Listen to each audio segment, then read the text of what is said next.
Bienvenidos a este audiolibro. Hoy les presentaré El retrato de Dorian Gray, la obra más famosa del escritor irlandés Oscar Wilde, nacido en Dublín en 1854 y fallecido en París en el año 1900. Wilde fue un hombre fascinante cuya vida fue tan intensa y contradictoria como sus escritos. Desde joven destacó por su inteligencia, su agudo sentido del humor y su talento artístico. Estudió en Trinity College en Dublín y luego en la Universidad de Oxford, donde profundizó en literatura clásica y filosofía, y desarrolló su famoso estilo refinado y elegante que luego marcaría toda su obra. Su carrera literaria fue un verdadero torbellino. Comenzó como poeta y crítico y rápidamente se convirtió en dramaturgo, novelista y autor de cuentos. Sus obras de teatro, llenas de ingenio y sátira social, como La importancia de llamarse Ernesto, se volvieron célebres en Inglaterra y en Europa. Sin embargo, Wilde no solo era un escritor brillante, también fue un provocador. Cuestionó las convenciones sociales, la moralidad rígida y los prejuicios de la sociedad victoriana. Pero la vida de Wilde también estuvo marcada por la tragedia. Su manera de vivir y sus relaciones personales lo llevaron a enfrentarse con la ley de su tiempo, resultando en varios años de prisión por delitos que hoy se considerarían injustos. Su encarcelamiento afectó profundamente su salud, su espíritu y su reputación. Y tras salir de la cárcel, vivió los últimos años de su vida en París, prácticamente en el exilio y en la pobreza. Estas experiencias, junto con su sensibilidad hacia la belleza, la juventud y la moral humana, se reflejan en su obra más famosa, El retrato de Dorian Gray, publicada por primera vez en el año 1890. La novela nos introduce en la historia de un joven cuya belleza permanece intacta mientras su retrato envejece y refleja la corrupción de su alma. A través de esta obra, Wilde nos invita a reflexionar sobre la vanidad, la ambición, el deseo y las consecuencias de nuestras elecciones, convirtiéndola en un clásico universal que sigue fascinando a lectores de todas las generaciones. A continuación, el retrato de Dorian Gray.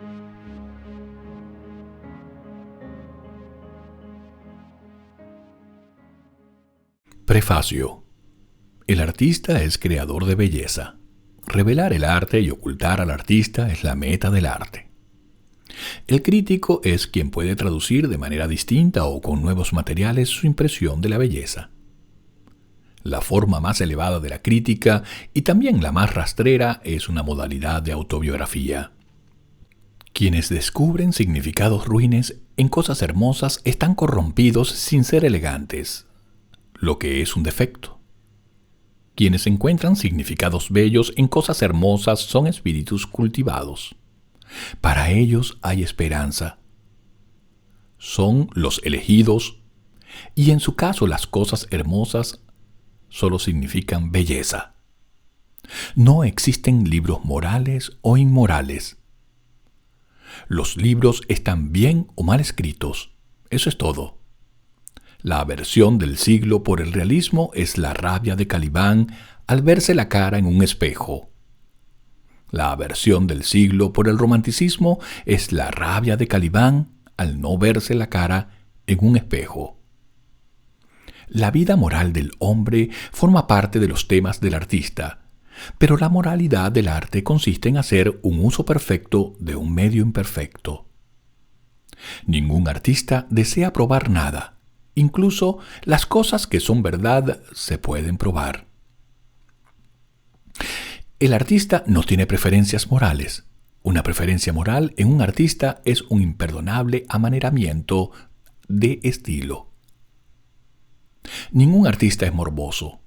El artista está capacitado para expresarlo todo. Pensamiento y lenguaje son para el artista los instrumentos de su arte. El vicio y la virtud son los materiales del artista.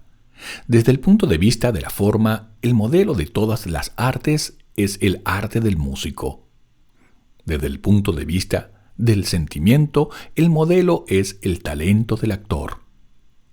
Todo arte es a la vez superficie y símbolo. Quienes profundizan sin conectarse con la superficie se exponen a las consecuencias. Quienes penetran en el símbolo se exponen a las consecuencias. Lo que en realidad refleja el arte es al espectador y no la vida. La diversidad de opiniones sobre una obra de arte muestra que esa obra es nueva, compleja y que está viva. Cuando los críticos disienten, el artista está de acuerdo consigo mismo. A un hombre le podemos perdonar que haga algo útil siempre que no lo admire. La única excusa para hacer una cosa inútil es admirarla infinitamente. Todo arte es completamente inútil. Oscar Wilde. Capítulo 1. El intenso perfume de las rosas embalsamaba el estudio, y cuando la ligera brisa agitaba los árboles del jardín, entraba por la puerta abierta un intenso olor a lilas o el aroma más delicado de las flores rosadas de los espinos. Lord Henry Wotton, que había consumido ya, según su costumbre, innumerables cigarrillos, vislumbraba desde el extremo del sofá donde estaba tumbado, tapizado al estilo de las alfombras persas, el resplandor de las floraciones de un codezo, de dulzura y color de miel, cuyas ramas estremecidas apenas parecían capaces de soportar el peso de una belleza tan deslumbrante como la suya. Y de cuando en cuando las sombras fantásticas de pájaros en vuelo se deslizaban sobre las largas cortinas de seda india colgadas delante de las inmensas ventanas, produciendo algo así como un efecto japonés, lo que le hacía pensar en los pintores de Tokio, de rostro tan pálido como el jade, que por medio de un arte necesariamente inmóvil tratan de transmitir la sensación de velocidad y de movimiento. El zumbido obstinado de las abejas, abriéndose camino entre el alto césped sin cegar, o dando vueltas con monótona insistencia en torno a los polvorientos cuernos dorados de las desordenadas madreselvas, parecían hacer más opresiva la quietud, mientras los ruidos confusos de Londres eran como las notas graves de un órgano lejano. En el centro de la pieza, sobre un caballete recto, descansaba el retrato de cuerpo entero de un joven de extraordinaria belleza. Y delante, a cierta distancia, estaba sentado el artista en persona, el Basil Hallward, cuya repentina desaparición hace algunos años tanto conmoviera a la sociedad y diera origen a tan extrañas suposiciones. Al contemplar la figura apuesta y elegante que con tanta habilidad había reflejado gracias a su arte, una sonrisa de satisfacción que quizás hubiera podido prolongarse iluminó su rostro. Pero el artista se incorporó bruscamente y cerrando los ojos, se cubrió los párpados con los dedos, como si se tratara de aprisionar en su cerebro algún extraño sueño del que temiese despertar. «Es tu mejor obra, Basil», dijo Lord Henry con entonación lánguida. «Lo mejor que has hecho. No dejes de mandarla el año que viene a la Galería Grosvenor. La academia es demasiado grande y demasiado vulgar. Cada vez que voy allí, o hay tanta gente que no puedo ver los cuadros, lo que es horrible, o hay tantos cuadros que no puedo ver a la gente, lo que todavía es peor. La Galería Grosvenor es el sitio indicado».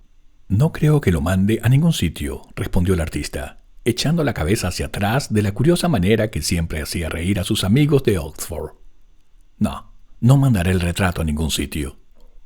Lord Henry alzó las cejas y lo miró con asombro a través de las delgadas volutas de humo que, al salir de su cigarrillo con mezcla de opio, se retorcían adoptando extrañas formas. «¿No lo vas a enviar a ningún sitio?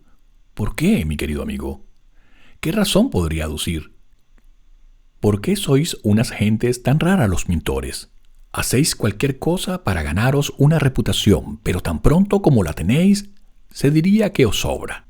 Es una tontería porque en el mundo solo hay algo peor que ser la persona de la que se habla y es ser alguien de quien no se habla. Un retrato como ese te colocaría muy por encima de todos los pintores ingleses jóvenes y despertaría los celos de los viejos, si es que los viejos son aún susceptibles de emociones. Sé que te vas a reír de mí, replicó Hallward, pero no me es posible exponer ese retrato. He puesto en él demasiado de mí mismo. Lord Henry, estirándose sobre el sofá, dejó escapar una carcajada. Sí, Harry, sabía que te ibas a reír, pero, de todos modos, no es más que la verdad. Demasiado de ti mismo. A fe mía, Basil, no sabía que fueras tan vanidoso. No advierto la menor semejanza entre ti, con tus facciones bien marcadas y un poco duras, y tu pelo negro como el carbón, y ese joven Adonis que parece estar hecho de marfil y pétalos de rosa.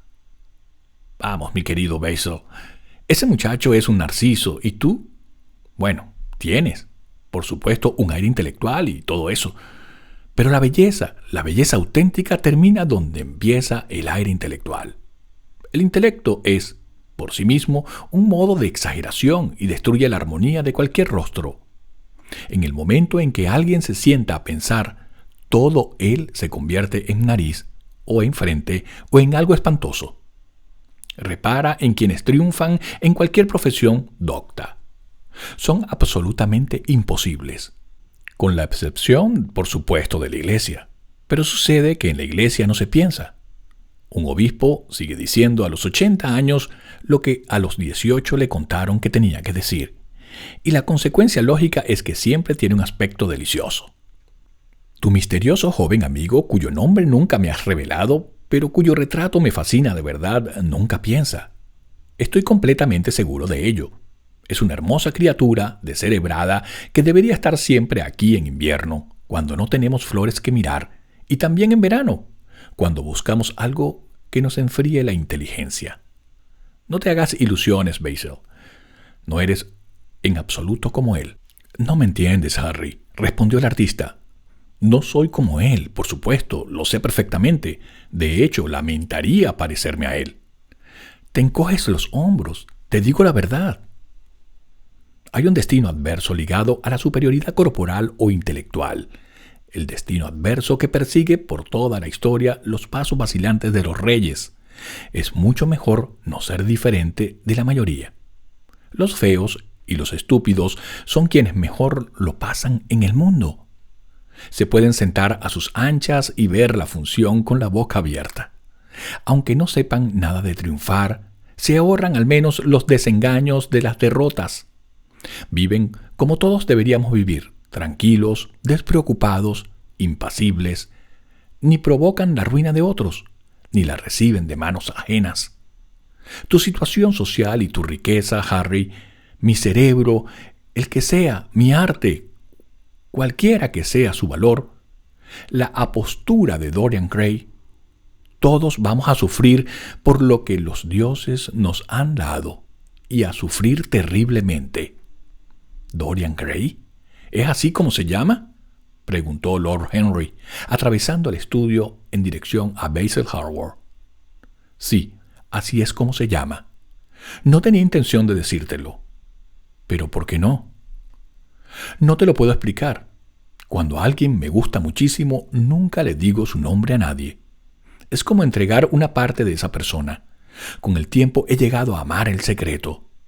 Parece ser lo único capaz de hacer misteriosa o maravillosa la vida moderna. Basta esconder las cosas más corrientes para hacerlas deliciosas. Cuando ahora me marcho de Londres, nunca le digo a mi gente a dónde voy. Si lo hiciera, dejaría de resultarme placentero. Es una costumbre tonta, lo reconozco, pero por alguna razón parece dotar de romanticismo a la vida. Imagino que te resultó terriblemente ridículo, ¿no es cierto? En absoluto, respondió Lord Henry. Nada de eso, mi querido Basil. Pareces olvidar que estoy casado, y el único encanto del matrimonio es que exige de ambas partes practicar asiduamente el engaño. Nunca sé dónde está mi esposa y mi esposa nunca sabe lo que yo hago. Cuando coincidimos, cosas que suceden a veces, porque salimos juntos a cenar o vamos a casa del duque, nos contamos con tremenda seriedad las historias más absurdas sobre nuestras respectivas actividades. Mi mujer lo hace muy bien, mucho mejor que yo, diría. Nunca se equivoca en cuestión de fechas y yo lo hago siempre. Pero cuando me descubre no se enfada. A veces me gustaría que lo hiciera, pero se limita a reírse de mí. No me gusta nada como hablas de tu vida de casado, Harry, dijo Basil Hallward, dirigiéndose hacia la puerta que llevaba al jardín. Creo que eres en realidad un marido excelente, pero que te avergüences de tus virtudes. Eres una persona extraordinaria. Nunca das lecciones de moralidad y nunca haces nada malo. Tu cinismo no es más que una afectación. La naturalidad también es afectación. Y la más irritante que conozco, exclamó Lord Henry, echándose a reír. Los dos jóvenes salieron juntos al jardín acomodándose en un amplio banco de bambú colocado a la sombra de un laurel. La luz del sol resbalaba sobre las hojas enceradas. Sobre la hierba temblaban margaritas blancas. Después de un silencio, Lord Henry sacó su reloj de bolsillo. «Mucho me temo que he de marcharme, Basil», murmuró. «Pero antes de irme, insisto en que me respondas a la pregunta que te he hecho hace un rato». «¿Cuál será?», dijo el pintor sin levantar los ojos del suelo. «Lo sabes perfectamente». «No lo sé, Harry». «Bueno, pues te lo diré. Quiero que me expliques por qué no vas a exponer el retrato de Dorian Gray. Quiero la verdadera razón». «Te la he dado». «No, no lo has hecho. Me has dicho que hay demasiado de ti en ese retrato, y eso es una chiquillada». «Harry», dijo Basil Hallward, mirándolo directamente a los ojos, «todo retrato que se pinta de corazón es un retrato del artista, no de la persona que posa. El modelo no es más que un accidente, la ocasión. No es a él a quien revela el pintor. Es más bien el pintor quien, sobre el lienzo coloreado, se revela.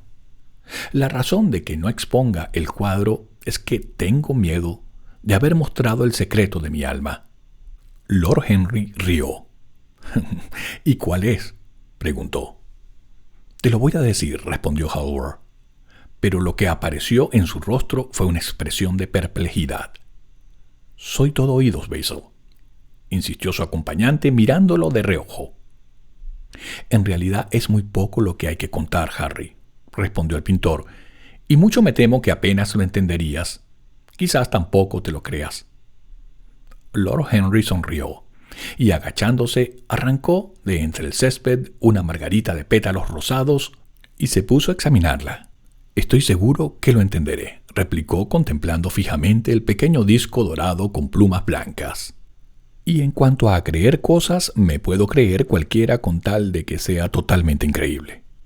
El aire arrancó algunas flores de los árboles y las pesadas floraciones de lilas, con sus pléyades de estrellas, se balancearon lánguidamente.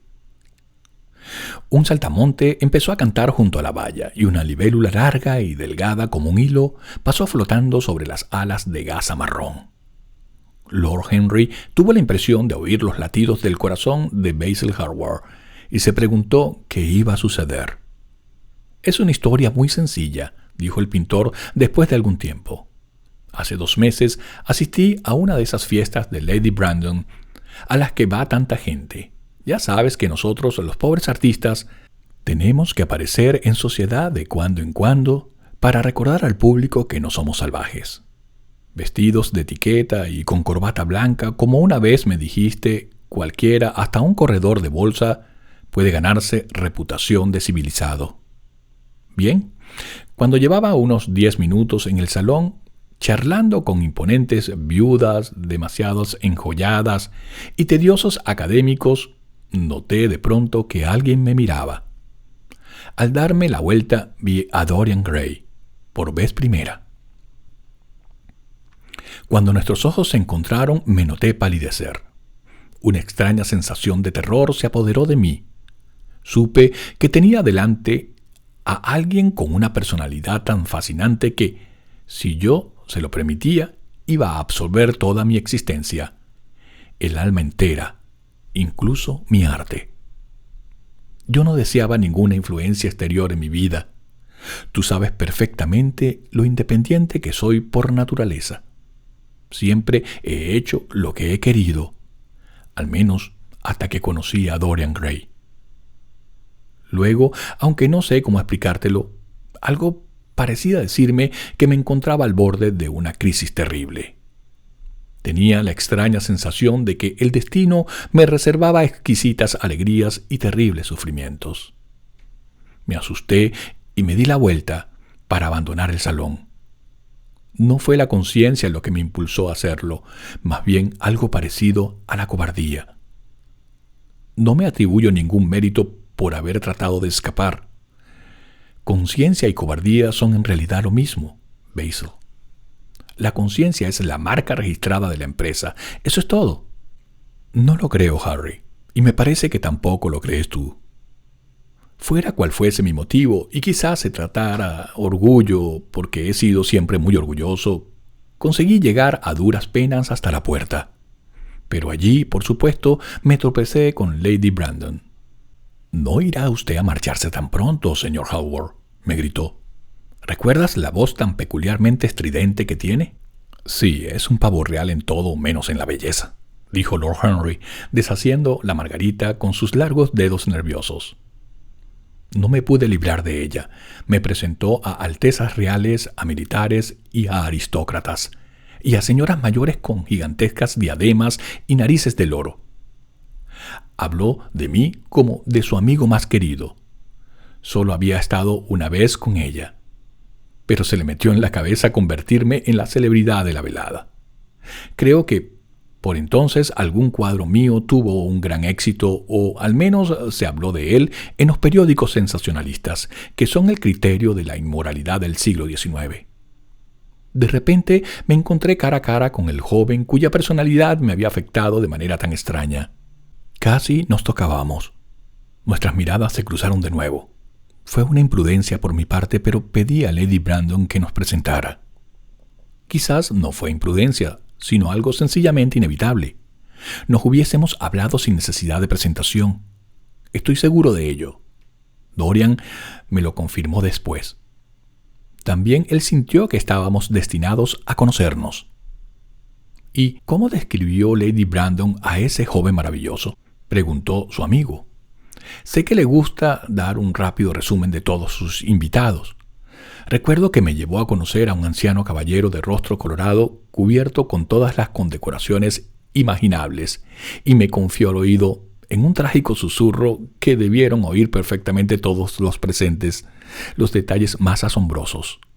Sencillamente huí. Prefiero desenmascarar a las personas yo mismo. Pero Lady Brandon trata a sus invitados exactamente como un subastador trata a sus mercancías. O los explica completamente del revés, o cuenta todo excepto lo que uno quiere saber. Pobre Lady Brandon. Eres muy duro con ella, Harry, dijo Hallward lánguidamente. Mi querido amigo, esa buena señora trataba de fundar un salón, pero solo ha conseguido abrir un restaurante. ¿Cómo quieres que la admire?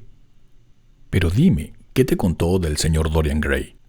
Algo así como muchacho encantador, su pobre madre y yo absolutamente inseparables. He olvidado por completo a qué se dedica, me temo que no hace nada. Sí, toca el piano. ¿O es el violín, mi querido señor Gray? Ninguno de los dos pudimos evitar la risa y nos hicimos amigos al instante. La risa no es un mal principio para una amistad, y desde luego es la mejor manera de terminarla, dijo el joven Lord arrancando otra margarita. Hallward negó con la cabeza. No entiendes lo que es la amistad, Harry, murmuró, ni tampoco la enemistad, si vamos a eso.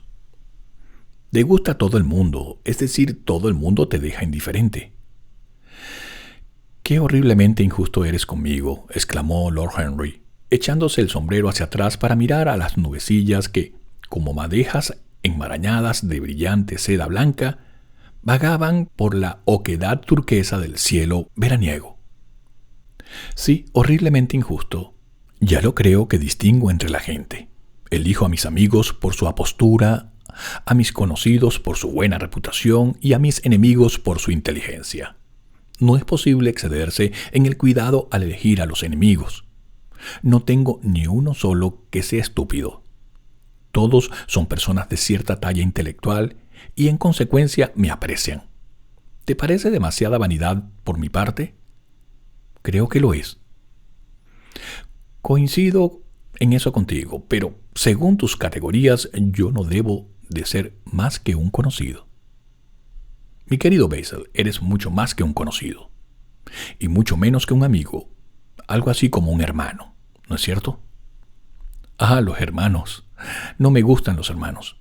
Mi hermano mayor no se muere, y los menores nunca hacen otra cosa. Harry, exclamó Hallward frunciendo el ceño. No hablo del todo en serio, pero me es imposible no detestar a mi familia.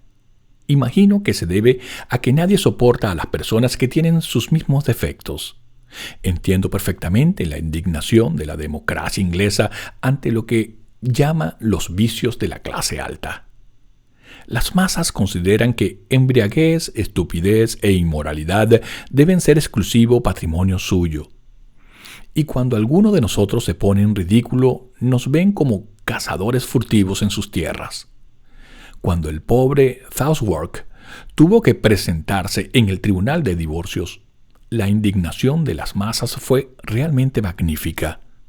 Y sin embargo, no creo que el 10% del proletario viva correctamente. No estoy de acuerdo con una sola palabra de lo que has dicho, y lo que es más, estoy seguro de que a ti te sucede lo mismo. Lord Henry se acarició la afilada barba castaña y se golpeó la punta de una bota de charol con el bastón de caoba. ¿Qué inglés eres, Basil? Es la segunda vez que haces hoy esa observación. Si se presenta una idea a un inglés auténtico, lo que siempre es una imprudencia, nunca se le ocurre ni por lo más remoto pararse a pensar si la idea es verdadera o falsa. Lo único que considera importante es si el interesado cree lo que dice. Ahora bien, el valor de una idea no tiene nada que ver con la sinceridad de la persona que la expone.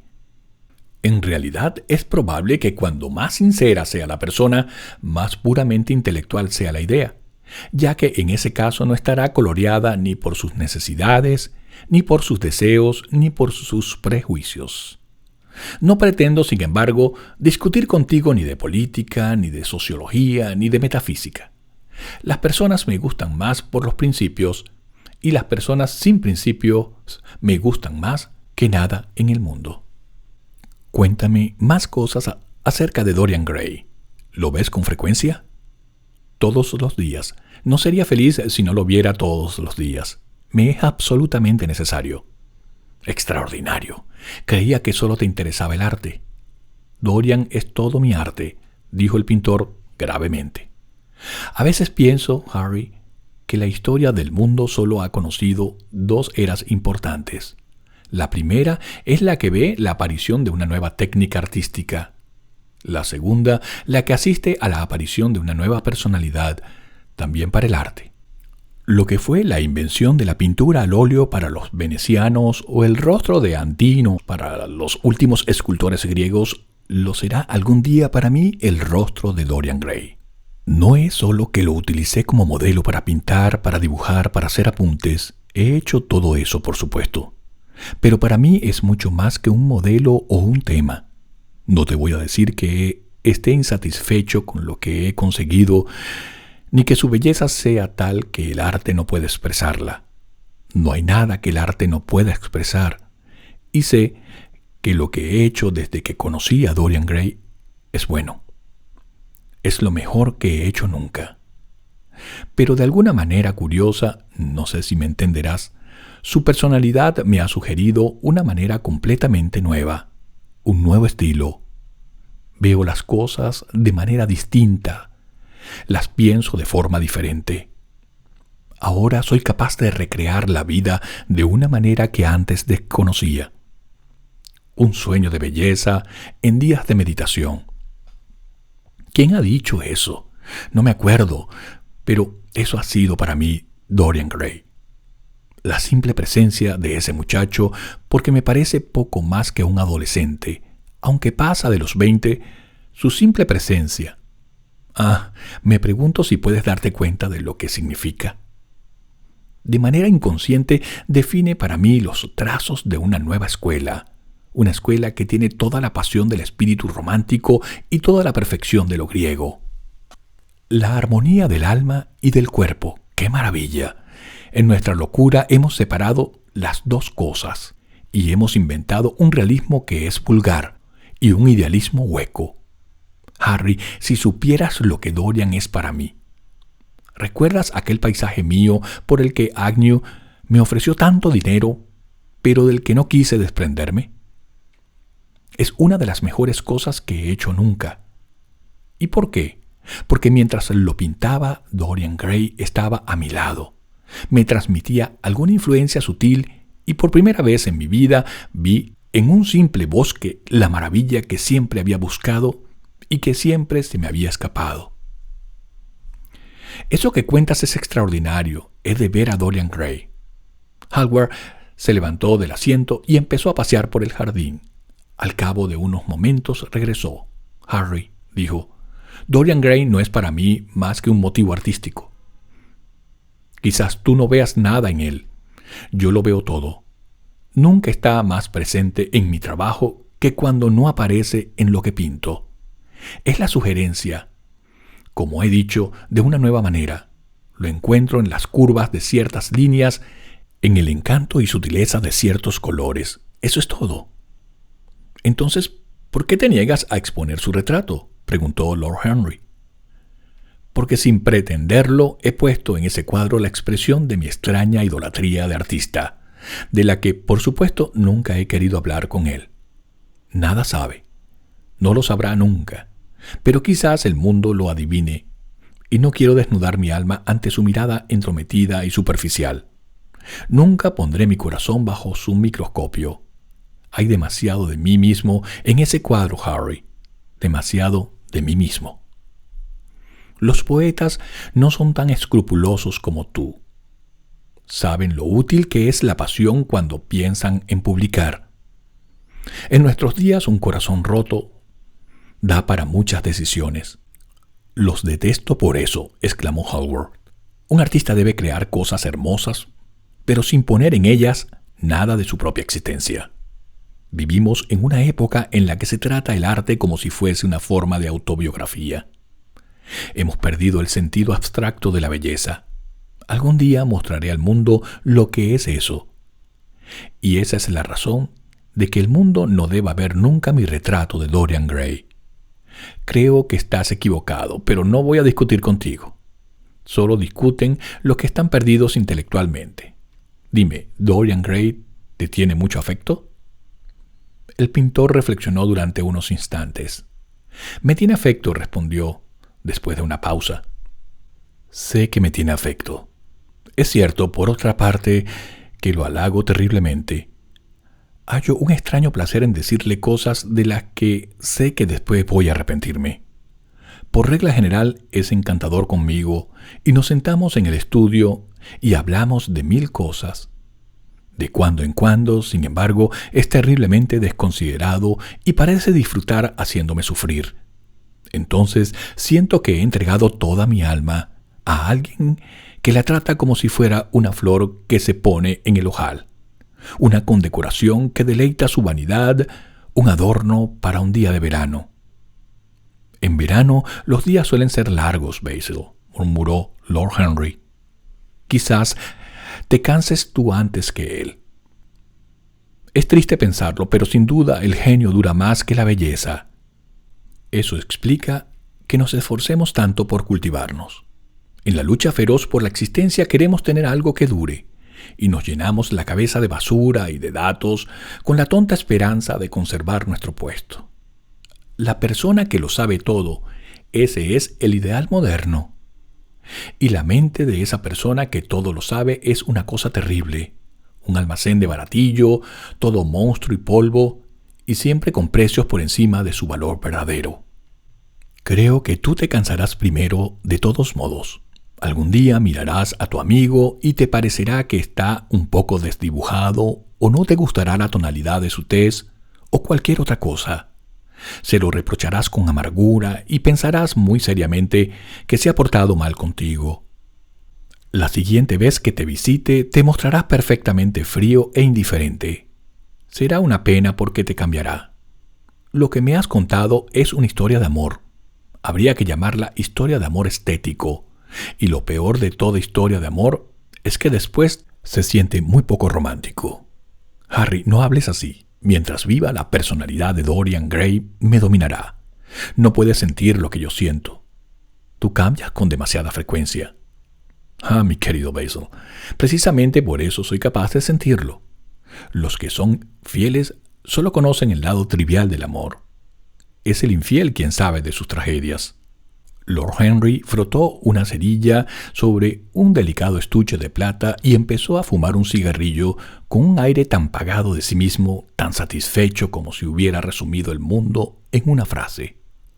Los gorriones alborotaban entre las hojas lacadas de la enredadera y las sombras azules de las nubes que perseguían sobre el césped como golondrinas.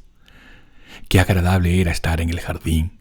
Y cuán deliciosas las emociones de otras personas, mucho más que sus ideas, en opinión de Lord Henry. Nuestra alma y las pasiones de nuestros amigos, esas son las cosas fascinantes de la vida. Le divirtió recordar en silencio el tedioso almuerzo que se había perdido al quedarse tanto tiempo con Basil Hallward. Si hubiera ido a casa de su tía, se habría encontrado sin duda con Lord Goodboy. Y solo habrían hablado de alimentar a los pobres y de la necesidad de construir alojamientos modelos. Todos los comensales habrían destacado la importancia de las virtudes que su situación en la vida le dispensaba de ejercitar. Los ricos hablarían del valor del ahorro y los ociosos se extenderían elocuentemente sobre la dignidad del trabajo. Era delicioso haber escapado a todo aquello. Mientras pensaba en su tía, algo pareció sorprenderlo. Volviéndose hacia Hallward dijo: «Acabo de acordarme». «¿Acordarte de qué, Harry?» «¿De dónde he oído el nombre de Dorian Gray?» «¿Dónde?», preguntó Hallward, frunciendo levemente el ceño. «No es necesario que te enfades. Fue en casa de mi tía, Lady Agatha. Me dijo que había descubierto a un joven maravilloso que iba a ayudarla en el East End y que se llamaba Dorian Gray. Tengo que confesar que nunca me contó que fuese bien parecido. Las mujeres no aprecian la belleza, al menos las mujeres honestas. Me dijo que era muy serio y con muy buena disposición.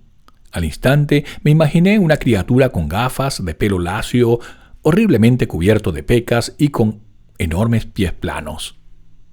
Ojalá hubiera sabido que se trataba de tu amigo. Me alegró mucho de que no fuese así, Harry. ¿Por qué? No quiero que lo conozcas. ¿No quieres que lo conozca? No. El señor Dorian Gray está en el estudio, anunció el mayordomo entrando en el jardín. Ahora tienes que presentármelo, exclamó Lord Henry, riendo. El pintor se volvió hacia su criado, a quien la luz del sol obligaba a parpadear. Dígale al señor Gray que espere, Parker. Me reuniré con él dentro de un momento. El mayordomo hizo una inclinación y se retiró. Hallward se volvió después hacia Lord Henry. Dorian Gray es mi amigo más querido, dijo. Es una persona sencilla y bondadosa. Tu tía estaba en lo cierto al describirlo. No lo eches a perder. No trates de influir en él. Tu influencia sería mala.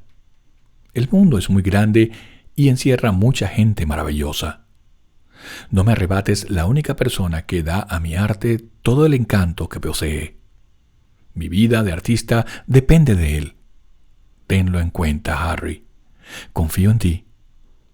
Hablaba muy despacio y las palabras parecían salirle de la boca casi contra su voluntad. «¿Qué tontería dices?», respondió Lord Henry con una sonrisa. Luego, tomando a Hallward del brazo, casi lo condujo hacia la casa. Así termina el capítulo número 1 de El retrato de Dorian Gray, la gran obra de Oscar Wilde. Si te gusta escuchar buena literatura narrada en voz real, suscríbete y continúa con el siguiente